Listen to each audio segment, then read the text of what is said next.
Good afternoon, everyone. Thank you for joining us for this fascinating conference about high-tech innovation and Silesia. As we all know, Silesia is in the process of going through a groundbreaking transformation in its economy and business culture. From being one of Europe's most important mining regions, it is now diversifying its workforce into various other sectors, such as industry and manufacturing, commerce, and high-tech. On the path to an economy based on high-tech and innovation, Silesia provides an abundance of opportunities and challenges. The region's mining history has shaped the local workforce and business culture to be more locally focused. But on the other hand, its high-quality universities and many innovative businesses have put it on the map and trained locals to become implementers of innovation on an international scale. The question we are all here to talk about is how do we go from mining into high-tech? And how do we take Silesia towards a model more similar to Boston, Tel Aviv, and maybe Silicon Valley? With me this afternoon is a panel of innovation and digital transformation experts from literally all over the world. Please welcome Rodrigo de Alvarenga, the CEO of the Hug Group, among many other things. Based in Brazil, Rodrigo leveraged his 2 decades of experience in finance to become an angel investor, venture builder, mentor, and consultant for all things around digital transformation and entrepreneurship. Additionally, Rodrigo is one of the people in charge of Brazil's transition to becoming South America's most prominent technological hub. Besides him is Chris Pariaszewski, the CEO of Skygate and the Sky ecosystem. Chris is a native of Silesia, and in the past decade has managed to take a single-service software house and turn it into an international high-tech ecosystem, providing services such as startup incubation and scouting, rapid innovation development for corporations, and large event organizing. Chris has brought business into Silesia from all across the globe, including the US, Israel, Australia, and Japan. Beside him is Alessandro Mani, a French-Italian innovation manager with an engineering background, currently leading the innovation efforts at the CDI Labs. CDI Labs' mission is to connect large corporations with European-based, market-ready startups that solve their problems. Alessandro's industry focus is mobility, manufacturing, and energy, which are certainly areas of interest in Silesia. And last but not least, Tom Josefaki, a serial entrepreneur, investor, and digital innovator, and president and co-founder of NICE. Tom has spent extensive amounts of time studying and working around the world, including the United States, London, and Paris. Finally, I am Yoni Perry. I've spent most of my life between Tel Aviv and New York City. I am the general manager of Sky Incubator and the host of today's panel, and I have had the great pleasure of meeting these people before. Before we begin, for the listeners listening to us live, feel free to comment on the Facebook or YouTube sections and ask any questions throughout the panel, and we'll get to them at the Q&A stage. And please try to keep the questions short and concise. So without further ado, how are you guys doing today?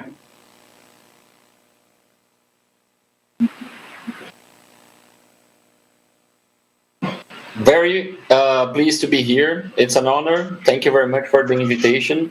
I guess it's going to be very interesting to discuss this such an important matter with all of you. Thank you very much for inviting me. Hello, everyone. Great. So with no further ado, the first topic I would like us to talk about is the importance of human capital. If there's one thing we know about the future economy, and the tech industry in specific, is that its emphasis on high-quality human capital will be very significant, and unlike the past, people will have to train more and be more specialized to add value. Chris, I want to begin with you, and all of you feel free to jump in. As someone that's been hiring technical and business talent in the region for over a decade now, what are some skills you wish that the local workforce would come already prepared with into your company? Yeah, so what we learned in the past decade, mostly by working with international customers, basically that it's super important to connect 3 or 4 very important dots if you want to run a technological business, which is building a product, talking to customers, managing your team, and managing your operations and finances. So if you are able to connect these 4, you will be super successful. However, typically what I observe is people have 1 or maximum 2 of these skills pretty mastered, and the remaining pieces are lacking. So I would just say that for us in the Silesia region, it's very important to observe the other regions and learn from the successes that happened in America, in like Western economies, and try to follow what worked for them and implement this in here in Silesia. So this is what I'm trying to do by myself, and I encourage the others to try think outside of the box. And just think internationally. This is I guess very important as well. Great. So Rodrigo, as someone from a country that went through a similar transition and is now, I think, quite confidently one of the biggest hubs in South America, if not the biggest, what do you feel in terms of human capital are the biggest attributes and skills that Brazilians come with and can maybe teach other regions in the world?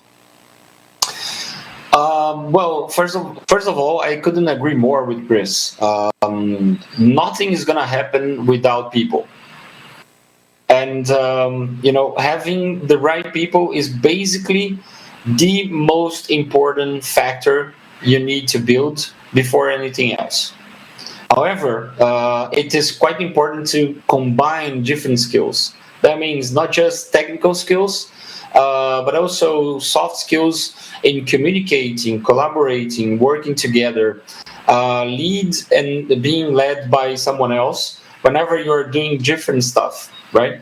So for us, for example, here in the region, we are well known as very creative, in a way innovative, or at least like we know our ways of hacking and trying to solve problems, because differently from an economy in US, we're not that rich. We're an economy based on a large population of medium class or even poor people. So we need to learn, we need to solve problems in a way that people can access the solutions.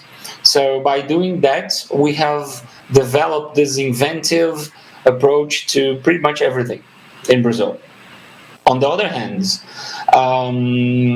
we didn't focus that much into the technical stuff. As, for example, we can find people well versed in all the engineering, computer science, etc. We do have amazing universities in here, but we start, preparing such a guy, such a workforce, too late compared to other countries. So what we've learned so far is that we can't get anywhere unless we can combine creativity with execution.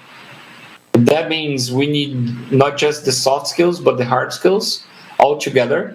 And most importantly, we need to do it with a global mindset. I'm going to talk about this later on, but the global mindset means tackling the market not as like you're somehow forced to work only at your home, but look elsewhere.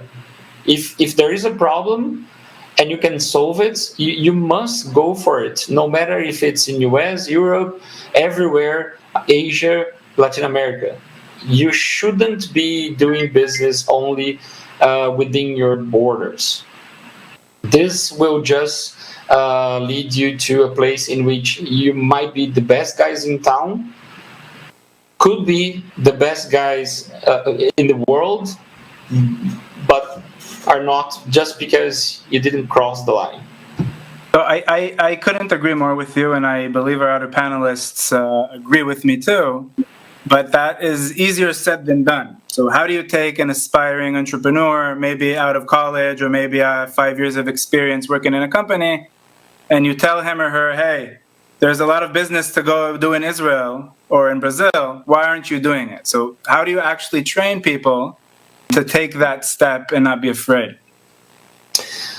Well, at least what we've been doing here is we've been trying to blow their minds off. That means, like, hey, let me show you the same thing you are doing right now could be done and could be offered to a different market. Let me show you how to understand that a problem doesn't speak Portuguese, depending on the problem. But if you're tackling like a large problem, like all the SDGs, if you're tackling something that is really matters, it's borderless. So we've been trying to show them like okay, just go ahead and have a look. Compare yourself with everything else that is happening. If you're doing something, let's offer this solution to somebody else outside of your region, outside of your country. In Brazil, we suffer a lot from this because the country is such a huge country that people always tend to think about, let me do business in Brazil because it's too big. So whenever I conquer Brazil, then I can think about moving overseas. And this is a mistake. In Israel, you must born a company with a global mindset, otherwise you don't have market.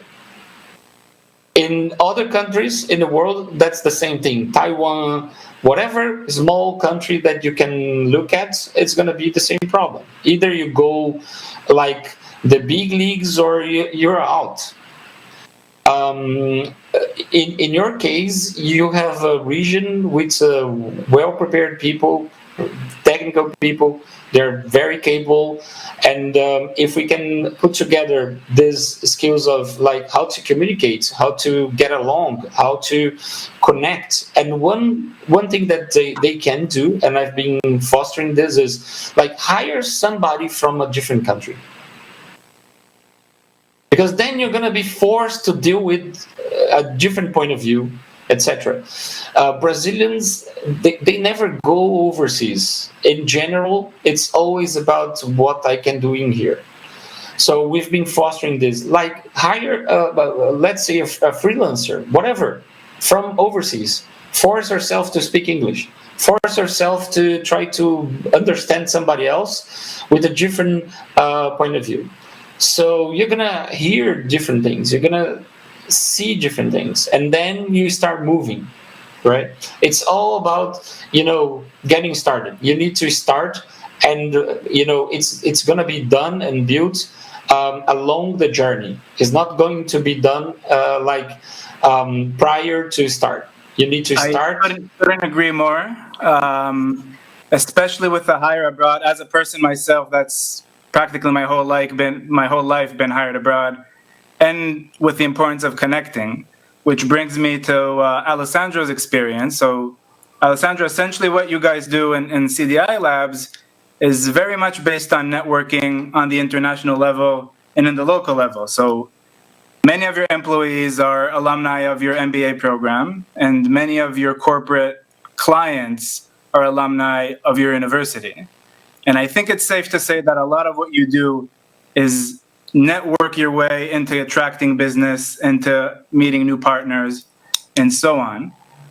With that in mind, what would be some tips you would give someone that wants to network his way into the more international business arena, even coming from a small region? Thank you, Yanni, and pleased to be here to exchange today. So I will say there are a lot of ecosystem around Europe that you could take advantage of if you want to extend your network and really connect with others. We have, as Europeans, the privilege to have access at the same time to our local ecosystem, but also to many initiatives that are very active and very diverse, but at the same time not so far from our local base.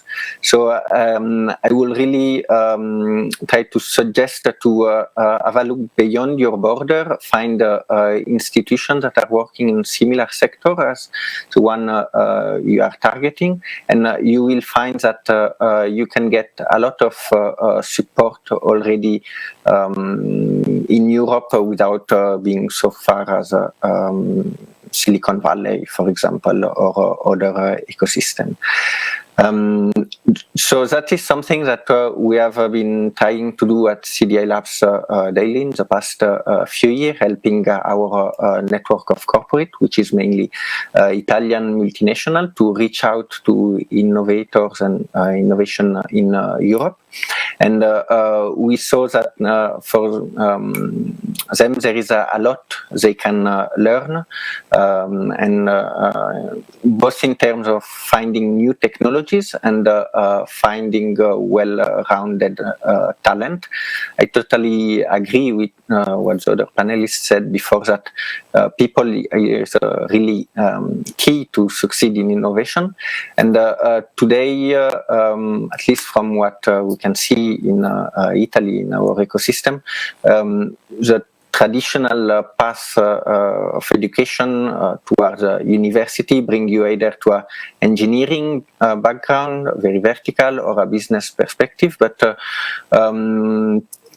to really think as an innovator and be able to put in act your ideas, you need both. You need both the competence in technology and the soft skill to bring them to the market. And that is something that currently is very difficult to find if you are just looking from your local university or your local institution or your own employee pool. You will need to find those talent from outside and have convincing opportunities to bring them back in. Fascinating. Thank you. Tom, you've had extensive experience working both locally and abroad. Are there any particular attributes or skills that you believe locals need to develop in order to successfully work with the international tech industry? And what would those be, if you think there are? Yeah. This definitely, I will not have a different tune than all other panels. The communication and people skills are the key today, right? So, but I will focus a little bit on the opportunity. Why is it so important? Of course, creating the business and being innovative kind of centers on communication and people skills.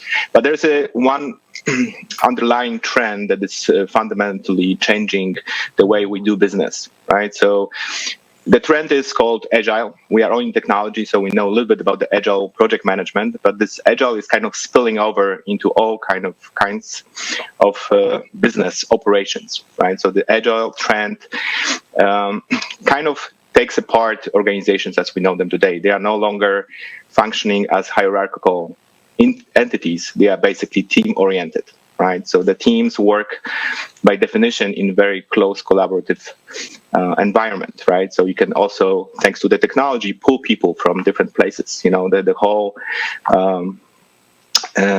environment that we were forced in because of the COVID, which is remote, and we're meeting remote today from all over the world, right? So, we would otherwise have to fly and, spend a lot of time traveling to get into one place to do this great panel. Today, we just can dial in, have this great speech, conversation, and exchange the ideas and move on to our things, but the same thing is what's happening today in business, in day-to-day business, right? People are collaborating and learning how to collaborate remotely, to come together as a team and just get things done. So I think this is great opportunity. There are no longer borders as we know them.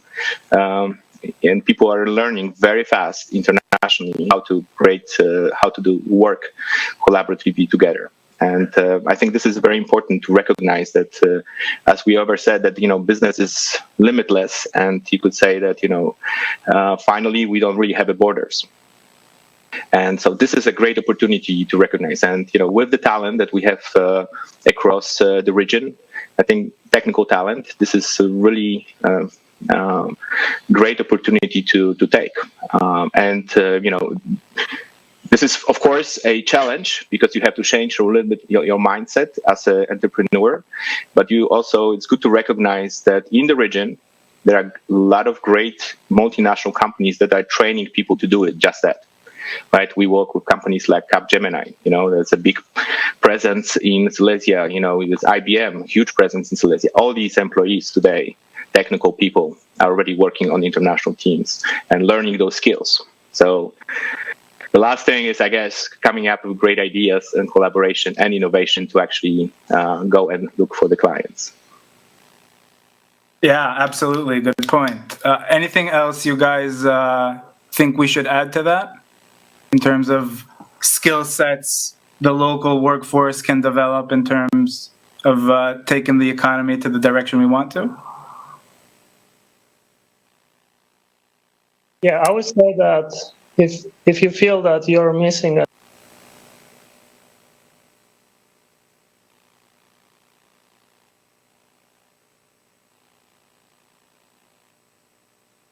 lot versus trying to figure out yourself, it's just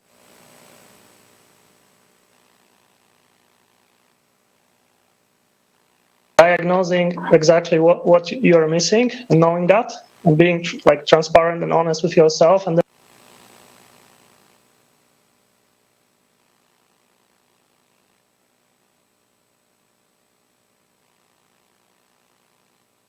I think Chris might have disconnected. Chris, Yeah. you still on board? sorry about that.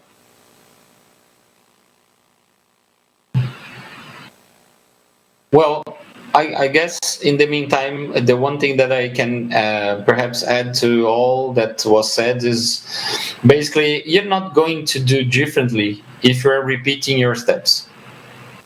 So, for example, you said in the very beginning, the region is basically transforming itself and is looking for becoming more and more innovative, more and more value added, and moving from the mining industry into tech businesses, perhaps impact driven businesses, etc. That means things are going to be different. They're going to be doing different businesses. They're going to be building different companies. They're going to be building different results. That means transforming and reshaping the way you approach it and the way you do it. So there is risk involved into it. It says if the mindset is like, okay, I'm going to do all this, but I'm not going to run any risks, any additional risk or any different risks, don't bother starting because it's pretty much impossible to accomplish. So if there is risk, we must be more tolerant and drive ourselves into a state in which we can accept errors. That doesn't mean basically congratulating errors. That means we must learn how to accept them, learn from them, and not repeat them. But there will be mistakes. That's for sure. And I couldn't agree more that a culture of risk-taking and acceptance towards mistakes and failure is probably one of the most essential cultural and human capital aspects of being successful in the technology and innovation industry. yeah. On that note, this leads me to another topic I wanted to talk about, and essentially the people that should help us with some sort of safety net conceptually and being comfortable with taking risks, and that is the public sector and the supporting institutions. So while we know that human capital is really essential, it's hard for a regional economy to increasingly focus on technology with only the human capital aspect in mind. So there's obviously also a big role for the public sector and the supporting institutions like business accelerators, programs that facilitate cooperation between universities and the industry, public training workshops, and so on. This is an open question for all of you, but I'd like Tom, to begin with this. Since you've worked and studied abroad, you have extensive experience as an entrepreneur, but working alongside the institutions that each country has. What are some things that you've seen in other countries and you'd like this region or country to adopt in terms of the public sector towards the innovation industry? Okay, I think, I would start with the focus. It's good to first choose and not try to be everything for everyone. So I think this is a good starting point where you want to build that strength. So I think the best practices are basically showing that if you are able to identify where you are good and try to basically build from that to other locations in the world, right? Establishing, Israel, of course, is a great example, especially in enterprise security, data. So Israel always focused on the strengths, right, and build a great success around that, around the competencies that you can find, technical competencies that you can find, particularly in the universities across the country, right? So I think in Silesia the engineering talent is phenomenal, and when you look at what people are looking for and what organizations are building the operations, I think this is a good starting point to just look at from that perspective. This is one thing. The other thing is, of course, if the goal is, and I believe the goal should be to help entrepreneurs expand internationally, because that's really the potential. I think that Rodrigo nailed it. We in Poland have the same curse, so to speak, that we try to really focus on a relatively large market, and potentially you can create very successful business locally. But at the end of the day, from the perspective of value, exporting the know-how and creating great companies, the opportunities international. It's really building those relationships internationally, right, with key ecosystem. You can start with the science. Of course, space. There's a lot of interesting science projects internationally, but of course, then is the VC community. I think in Poland, from my experience, in Silesia as well, we are starting, of course, the VC ecosystem, but this ecosystem is still very focused inwardly. Very few VCs are looking at international scene to support those entrepreneurs to go outside of Poland, right? So I think as we do develop that ecosystem, it still is unknown to people outside of Poland, right? And really, at the end of the day, you have to have this handoff to the next stage if you want to go and grow internationally. So I think this is what is lacking, and I think this is what is critical when you look. And if we talk about Silicon Valley, and this is what they did great. They actually basically build out the relationship across the world. To bring the companies and the talent to the Silicon Valley. We are not yet at this level, and I think this is what I would do as a step 2 after the focusing on the specific industries to establish good relationships to be on the map. So what do you guys think the public sector and local government maybe can do to help with these two things? Well, if you don't mind me saying, I couldn't agree more with Tom. Basically, back there, like 5, perhaps a little more years ago, when I was talking about Brazilian startups going international, people used to call me crazy. Brazil is such a big market. Why bother? You're pretty much crazy. It's big enough. We're going to become unicorns in here, etc., etc., etc. That's not true. All the Brazilian unicorns so far became unicorns just because they got invested by foreign VCs. That means no unicorns whatsoever without VCs from overseas. The same applies to pretty much whatever market in the world. So doesn't matter if your country or your private sector has enough money. The more mature investors in the world are based in Silicon Valley or US, perhaps Europe, depending where you are. And they are the guys who are going to sign checks like big checks. So unless you can reach them, unless you can become relevant enough to call their attention, it's not going to happen that fast. And 5 years later, now pretty much everybody wants to talk about internationalization here in Brazil, because they just realized the crisis forced them to realize, I need to go international.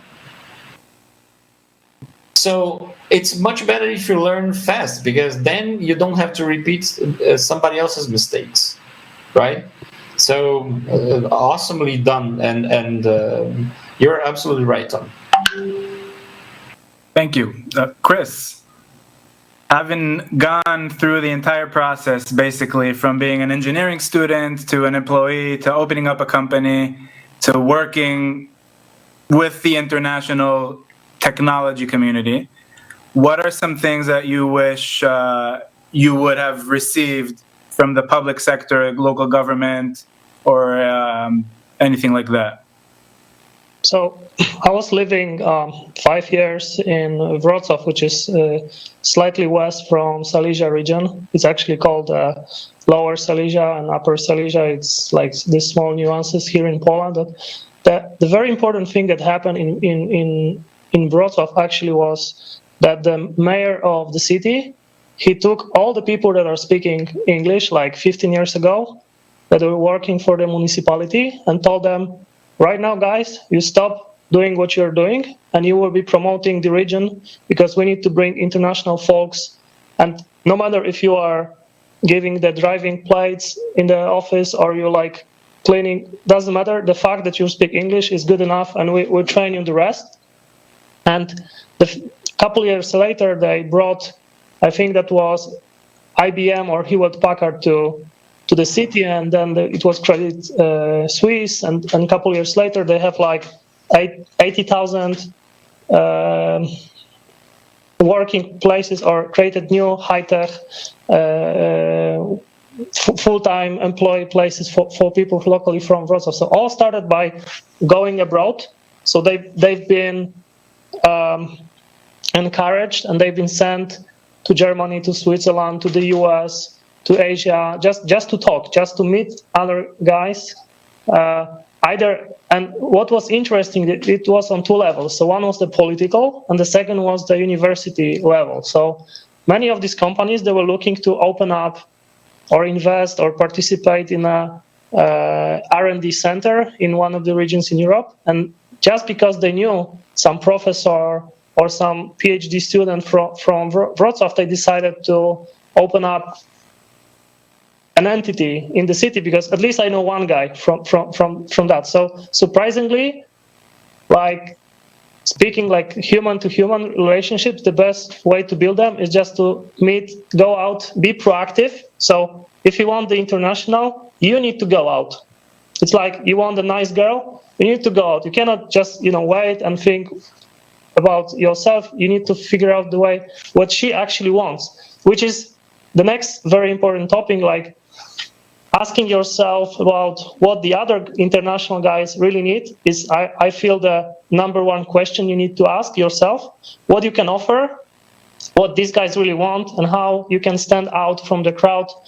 So about that, you need to think 100% or close to 100% of your time, and then it's just much easier. So when you reach out to these folks, you know exactly what to tell, how to attract them, how to build relationships, and just do more and more and more of that.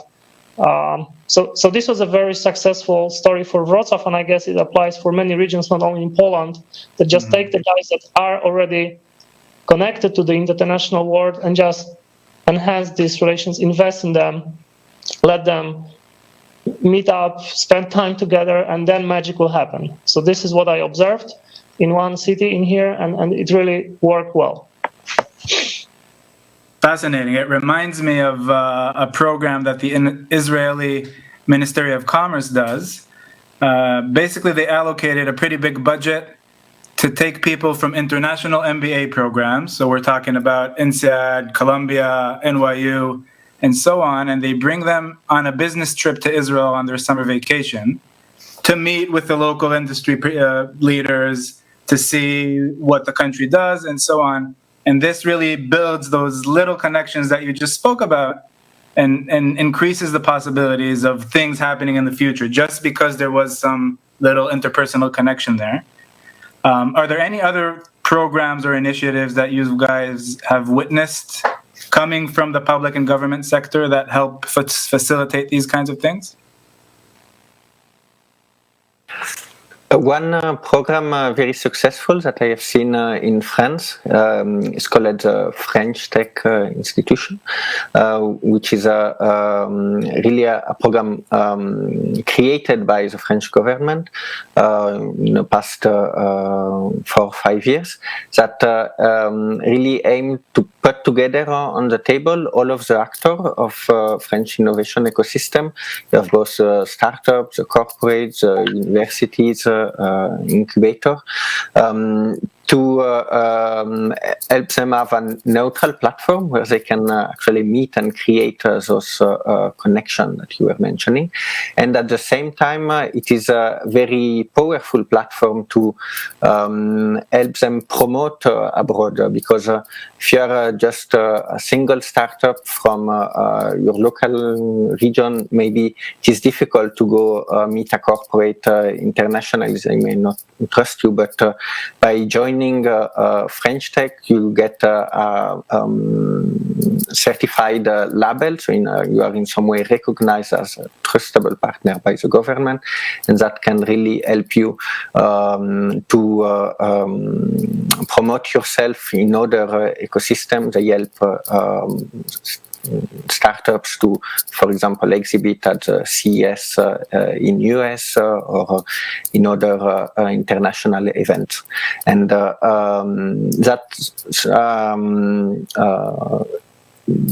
different types of program, which is not so common in other states, but I think it really helped to kick off the French innovation ecosystems. Fascinating. And this reminds me of another aspect that I think, Alessandro, you would know a lot about. Doing my research about Silesia, and in the past, academically, I've researched the venture capital industry in Egypt, and two things come up, or one thing comes up in both countries, more accurately, is that there are potentially weak ties between university and industry, whereas you would have a lot of talented graduates, either from business or from technology, hardware, and they don't really know how to approach the private sector or to initiate new ideas and so on. And what you guys do at CDI Labs, Alessandro, is, I think, a magnificent example of how to facilitate a connection, a bridge between universities and the private sector. So with that in mind, if I would have been someone that wants to build this kind of bridge in Silesia between the universities and the private sector, what kind of advice would you give me? I think you need to have to take talents early on in their career. So I will suggest really to look at students in their 2-3 years of period of time that just after they graduated. I think this is a really important step because they still have a fresh mind to take on new type of skills, soft skills that maybe they didn't manage to get from the university. So that is the idea with which we created the CDI Labs platform, to take the talent just after they went out of university, add business skill to really accelerate their career path. And yeah, that is, I would suggest as a real key to start with. Can I jump in? Sure, well, please. I have plenty of experience in dealing with universities, not just here in Brazil, but in other places, and trying to build up bridges. So I would recommend you to do like some very simple steps that can accomplish a lot. Example, now that we can take the advantage of working apart from each other, home office, etc., we can do it digitally. before the pandemic, that was not necessarily the most used way of interacting to people overseas.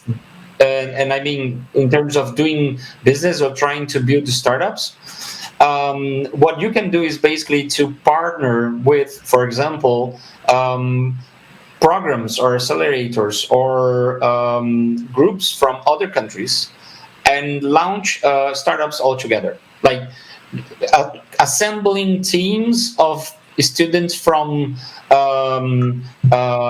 Silesia and Brazil and different parts of Brazil, perhaps US, etc.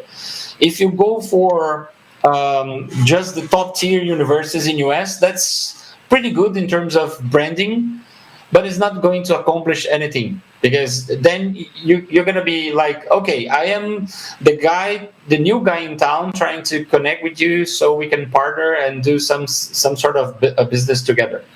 But if you go to other places like Latin America, Africa, parts of Asia, Eastern Europe, you're gonna be in a place where people really want to do it. Doesn't need to involve even money, or perhaps little money. Another thing, invite lecturers from overseas. Invite people from overseas to speak to your students, like for a week or perhaps 2 or whatever, because now we can do it online, right? We all are trying to, make our ways online. So this will cost little money. You're going to be able to build, international teams. Your students in Silesia will be able to connect to students from other countries, and perhaps they're going to find means to solve a problem and launch a business in both countries. So if you're willing to go this way, I'm sure you're going to find companies like mine, or perhaps Skygate, or perhaps whatever other companies willing to somehow provide some support. And you can start like a startup. Start simple, do the simple things, and then you move forward. Tom's gonna sponsor 2 teams right now. That's exactly what I want to say. That's in the past I ran those programs as more from the corporate side of things, right? And there are plenty of organizations that actually want to sponsor something like this. They want to position themselves close to innovation, close to innovative people, to young people.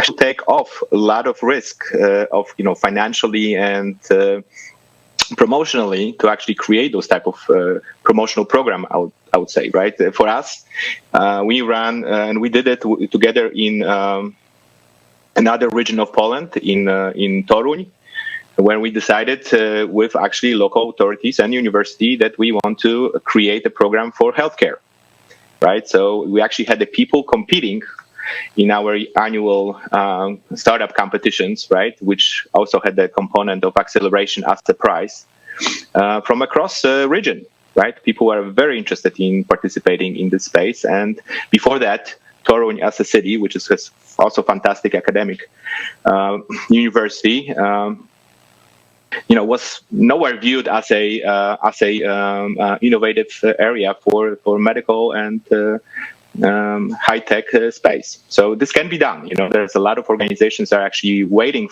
to be invited in this type of collaborative events. So let's talk practical tactics. How do you actually reach out to one of these organizations and suggest this kind of thing? I mean, is it literally emailing the CEO? Is there some other administrative process that we should go through? What are the steps? Nice to meet you. My name is Rodrigo. I'm Hug Ventures founder, and I'm willing to do some business together. And we can support this kind of program, and I'm open to discuss that. The next guy in town would be Tom, probably, perhaps Alessandro, and then we can move forward from here right now. So it's it is easier than we tend to think, because you're gonna send the same email to 100 people. There will be perhaps 2, 3, 4 answers, but those are the ones that matter. And if we're not asking for money, that's gonna do the trick. Because if you want to do a business with somebody else from another country, if you start asking for money, that's the wrong way to start with. So I would suggest you to, hey, we're collaborating to build this program. Would you be interested in participating? From January on, we are delivering a 2-steps acceleration program here in Brazil, focused on international business for students, graduate students, undergrad students, and young entrepreneurs. I'll be really thrilled to connect both things, and there we go. We can do it right now, and we can start right now, and then we can connect to other people. Probably you know that there are plenty of initiatives from US, Silicon Valley, like Startup Grind, which is amazing, Founder Institute, etc., etc., etc. They have built chapters all over the world based on volunteer service, and that's because they sell the vision, and they deliver the vision through local talents. Correct. And volunteer work. And Latin American people, perhaps, I'm not sure, I don't know that much Poland to say that, but perhaps we have this syndrome of, nobody's going to listen to me, nobody's going to give me some sort of an attention, or perhaps this is not good enough. Let's do it first, and then we bother about getting better. What do you think, Tom? No, it's exactly the case. I recently had the conversation with people from Skydeck. Skydeck is part of the Silicon Valley ecosystem affiliated with University of Berkeley. So, for instance, exactly to Rodrigo's point, one of the biggest outside of United States partner, which is kind of alumni as well, is actually from Armenia. Right, so he put Armenia on a map for the Silicon Valley through the Skydeck. Right, so this is a good example, for very, you would think, remote place, but it's actually recruiting a lot of interesting talent and ideas for Armenia, only because they had the relationship, and it's a pro bono work of that person who just wants to promote Armenia as a region in that space. So this is one example. So definitely those resources exist, and you just have to be. And I agree with you, Rodrigo, that in Poland we have a little bit of that. We're not good enough, or they will not listen to us, or maybe we don't have the good skills to be in the lead. But this is really not the case. I think all these there's plenty of partners that are looking for the talent, and what we have in Silesia is definitely the talent. And there is a war for talent in a lot of organizations right now, including in organizations that have a lot of financial resources that want to bring interesting, innovative products. So you have to reach out to them. They don't necessarily know that you are waiting for the invitation. That's a very good point. And so this leads us into formally discussing what we've been touching on the side the whole conversation, and this is, how do we actually attract international attention in this industry? How do we bring it into Silesia, and how do we bring Silesia out to the rest of the world? So what do you guys think should be the first steps to promote the region in these terms? Yeah, so a couple of thoughts in here. If you are young enough and you have enough time, this is what I've been observing. Like 15 years ago, friends of mine living in Krakow, which is east from Silesia, they were going every summer to something called Work and Travel to United States.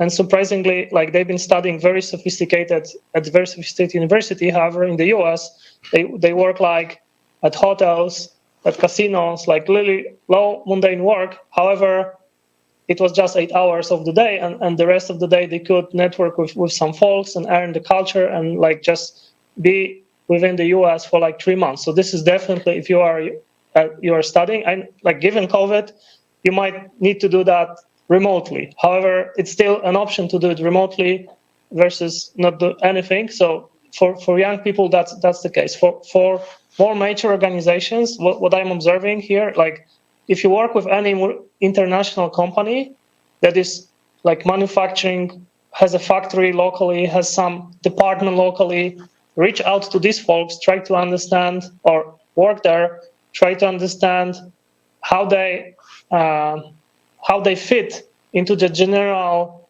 workflow of this company, of this organization, and try to build your network from the local department to their headquarters, to other international sites, use the local network to go out, because these companies are probably closer than you think to your home. So these are the two strategies that I've been observing, and they work pretty well. So find somebody like a doorkeeper, a person that's easy to approach. Maybe approaching a CEO of a very large international company is not the best strategy and tactic, because he might not have just enough time to have a 1 hour call with you.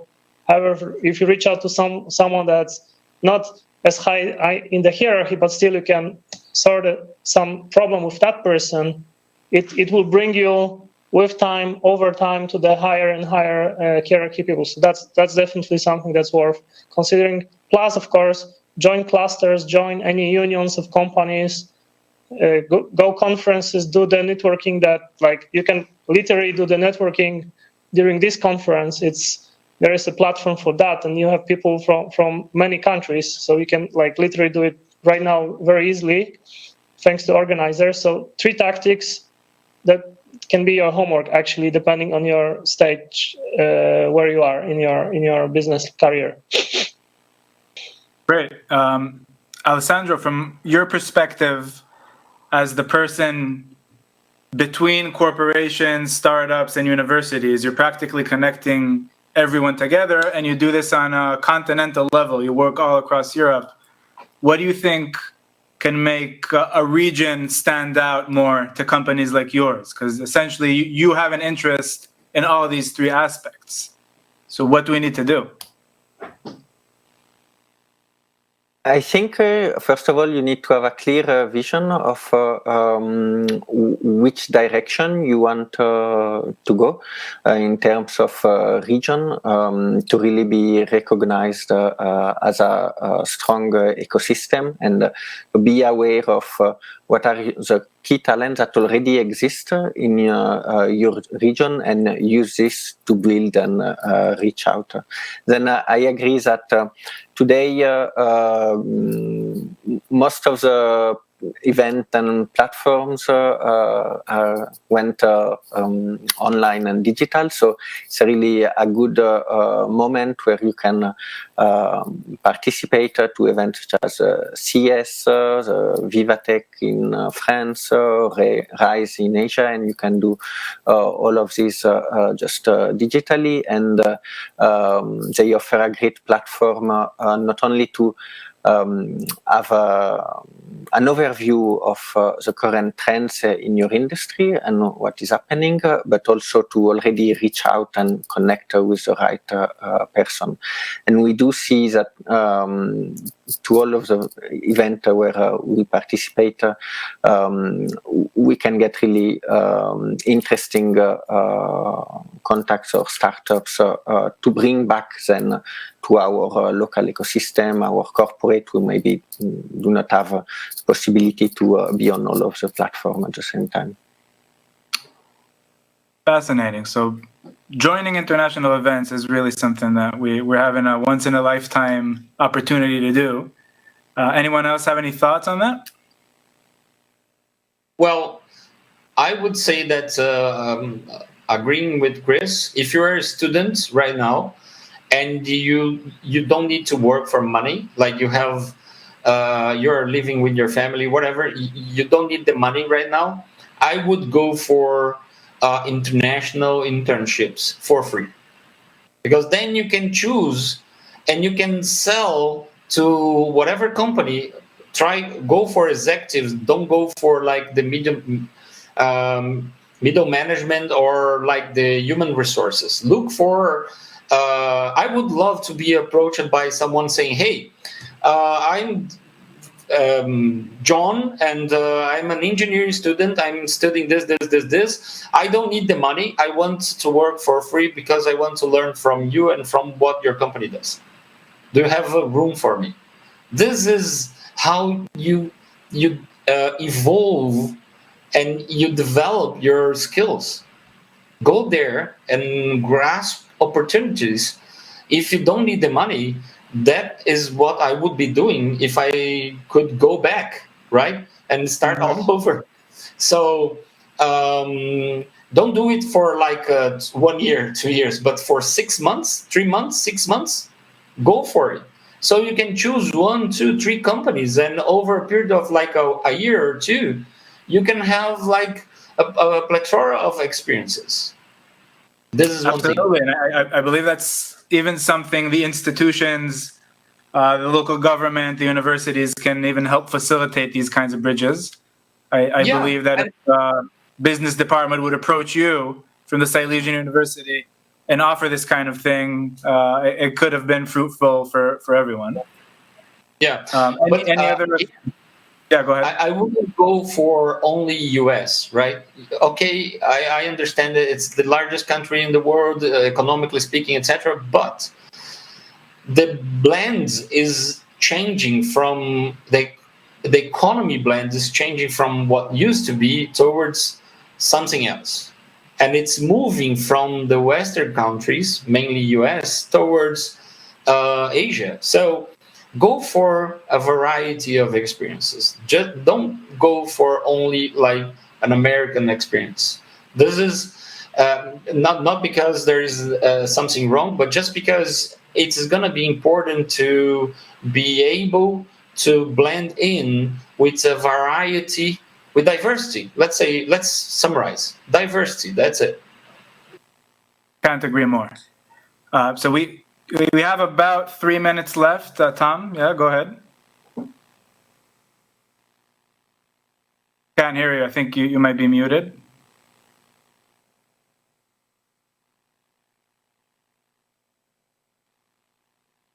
No, can't hear you. Okay, so I guess the next thing I wanted to ask, and this was for both Tom and Chris, as people from Poland but have worked internationally, do you think there are any misconceptions that locals have in terms of how to work internationally? And I'll give you one good example. Us Israelis, we're kind of famous for being very direct. There's the word chutzpah, some people know, and we attack people with our opinions, and we believe that's the way to do things. Typically it is, but we don't have any valve on it. We just do it. And some people in other countries don't like that too much. So that would be one misconception I'm aware of for my culture. Are there any that you have identified? Actually, this is something I like about Israeli people because they're straightforward, and then it's easier to like understand the whole like motivation behind. So it depends. I like it too, but I've gotten some faces in the past. Maybe we're slightly similar culture-wise. I feel in Poland, the one of the misconceptions that I see when you like build something or you establish something, people typically from a say engineering or a product perspective, they tend to think a lot about the features of the product. Like they try to think about the engineering components of it, or like how it's developed, how high is the quality, which is important, but at the same time they're not thinking too much like what is the value added, what benefits you can deliver, or your services can deliver, or your product can deliver. So we try to overthink, and that's maybe something related to university, that people try to master like to the super high extension, which is important, but at the same time they're losing the perception like how a second person is perceiving you, your solution, your value proposition. Like basically thinking about not yourself, but the others that this will be used by. So this is definitely something that I guess we and probably some other folks needs to learn more, given being smart engineers, than how to communicate and being an engineer. This is, I guess, something in Silicon Valley, actually, a lot of people can do that. So I know personally very strong engineers, say, graduated Berkeley or Stanford, that have also accomplished successful businesses, but it's not an easy connection to come together. So this skill definitely needs to be developed more and more. Yeah, absolutely. I hear you on that. I feel that that's something engineers in general face. It could be more of a Polish engineers thing, but I've spoken to engineers that don't have an engineering background myself, and we have to find a bridge to do that. So even more so when we're talking about an international level. I know Silesia has a lot of engineer-led companies, and the one thing they have to switch is that you're not an engineer anymore, you're an international communicator, and you need to know who you're communicating. With that said, this is the end of our panel. I really want to thank Tom, Alessandro, Chris, and Rodrigo. We hope we were able to enrich the discussion around how to make Silesia a hub for technology. And please feel free to reach out to me, to anyone else on the panel privately. We're very happy to be here. Thank you very much.